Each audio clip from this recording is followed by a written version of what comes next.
Indian citizenship act, acquisition and loss of citizenship. World में कई countries है और इन कंट्रीज की अपने अपने रूल्स और रेगुलेशंस है। यूजुअली कंट्री या देश को पॉलिटिकल साइंस की लैंग्वेज में स्टेट कहा जाता है। किसी भी कंट्री या स्टेट के फॉर्मेशन के 4 इंपॉर्टेंट पिलर्स होते हैं जिनके बगैर किसी भी कंट्री का एग्जिस्टेंस मायने नहीं रखता। ये 4 पिलर्स हैं population, fix geographical territory, stable government and sovereignty. जनसंख्या यानी पॉपुलेशन के बगैर किसी स्टेट को इमेजिन करना ऑलमोस्ट इम्पॉसिबल है। दुनिया के हर स्टेट में सिटीजन्स को डिफाइन करने के अलग अलग बेसिस होते हैं। दुनिया में कई कंट्रीज अपने सिटीजन्स को डुअल सिटीजनशिप का राइट प्रोवाइड करती हैं, लेकिन इंडिया जैसी कंट्री में सिंगल सिटीजनशिप रूल फॉलो किया जाता है, जिसमें अगर आप अपनी कंट्री की सिटीजनशिप को अबैंडन कर किसी दूसरी कंट्री की सिटीजनशिप लेते हैं तो आपकी नेटिव कंट्री की सिटीजनशिप अपने आप खत्म हो जाती है। सिटीजनशिप ही एक ऐसा फिनोमेना है जिसकी बेसिस पे इंडिविजुअल ना सिर्फ अपनी कंट्री में बल्कि पूरे वर्ल्ड में आइडेंटिफाई किया जाता है। इस सिटीजनशिप की बेसिस पर ही उसे किसी गवर्नमेंट सिस्टम या उसके बेनिफिट्स के लिए कंसिडर किया जा सकता है। यही रीजन है कि सिटीजनशिप की डेफिनेशन काफी ब्रॉडर होती है और इस डेफिनेशन का बेसिस उस कंट्री के पॉलिटिकल, सोशल और कल्चरल सिग्निफिकेंस को हाईलाइट करता है। सिटीजनशिप से जुड़ा रिसेंट इंसिडेंट है राहुल गांधी का, जहां बीजेपी लीडर सुब्रमण्यम स्वामी ने दिल्ली हाई कोर्ट में एक पिटीशन फाइल की। इस पिटीशन में राहुल गांधी की इंडियन सिटीजनशिप को कैंसिल करने की डिमांड की गई है।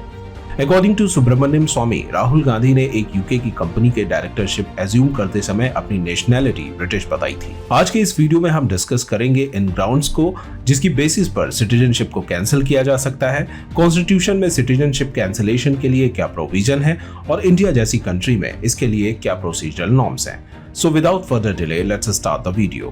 इंडियन कॉन्स्टिट्यूशन का पार्ट 2 हमारे देश की सिटीजनशिप या नागरिकता से जुड़े हुए एस्पेक्ट से डील करता है। यानी 1947 में बंटवारे के साथ स्वतंत्र हुए भारत में किसे इंडियन का सिटीजन माना जाए और किसे नहीं, या फिर देश के इंडिपेंडेंट होने के बाद यदि कोई इंडिया की सिटीजनशिप छोड़कर किसी अन्य कंट्री की सिटीजनशिप लेता है तो इसके लिए क्या प्रोविजंस है, आदि आदि। लेकिन कॉन्स्टिट्यूशन के हर पार्ट की तरह इस पार्ट में भी टाइम के साथ कुछ चेंजेस को किए जाने की जरूरत थी और चूंकि हमारे कॉन्स्टिट्यूशन में सिटीजनशिप को यूनियन लिस्ट के अंदर प्लेस किया गया है, इसलिए इससे जुड़े नियमों को बनाने के लिए या उनमें कोई भी चेंज करने का एक्सक्लूसिव जुरिसडिक्शन केवल उस कंट्री की पार्लियामेंट के पास है। यही रीजन है कि 1955 में इंडिया की पार्लियामेंट ने सिटीजनशिप के मैटर्स को और भी बेहतर तरीके से रेगुलेट करने के लिए एक एक्सक्लूसिव एक्ट का फॉर्मेशन किया जिसका नाम है सिटीजनशिप एक्ट 1955। इस एक्ट में टाइम टू टाइम कंडीशंस और टाइम के अकॉर्डिंग अमेंडमेंट किया जाता रहा है। यही रीजन है कि एनैक्टमेंट से लेकर आज तक ये एक्ट 1986, 1992, 2003, 2005, 2015 और 2019 में कुल 6 बार अमेंड किया जा चुका है। इंडियन कॉन्स्टिट्यूशन के पार्ट 2 में आर्टिकल्स 5 to 11 सिटीजनशिप से रिलेटेड प्रोविजंस मेंशन्ड हैं।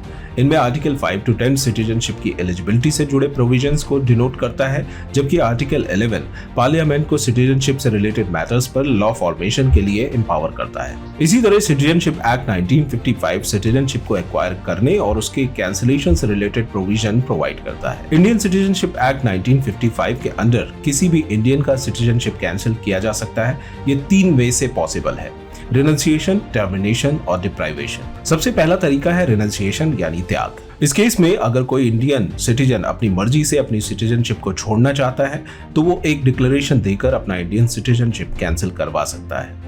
दूसरा तरीका है टर्मिनेशन यानी समाप्ति। अगर कोई इंडियन सिटीजन अपनी मर्जी से किसी दूसरे देश की सिटीजनशिप को एक्वायर करता है तो उसका इंडियन सिटीजनशिप ऑटोमेटिकली टर्मिनेट हो जाता है। तीसरा और सबसे सीरियस तरीका है डिप्राइवेशन। इस केस में गवर्नमेंट खुद आपका सिटीजनशिप कैंसिल कर सकती है अगर आपकी सिटीजनशिप फ्रॉड या गलत रिप्रेजेंटेशन से लिया गया हो, या फिर देश के दुश्मन के साथ वॉर के दौरान इलीगल ट्रेड या कम्युनिकेशन किया गया हो। सिटीजनशिप डिप्राइवेशन का ऑर्डर उस केस में भी दिया जा सकता है जिसमें अगर आपने अपनी इंडियन सिटीजनशिप लेने के बाद 5 इयर्स के अंदर किसी भी कंट्री में 2 इयर्स का इम्प्रिजनमेंट लिया हो या फिर 7 कॉन्जिक्यूटिव इयर्स के लिए आप इंडिया के बाहर रहे हो।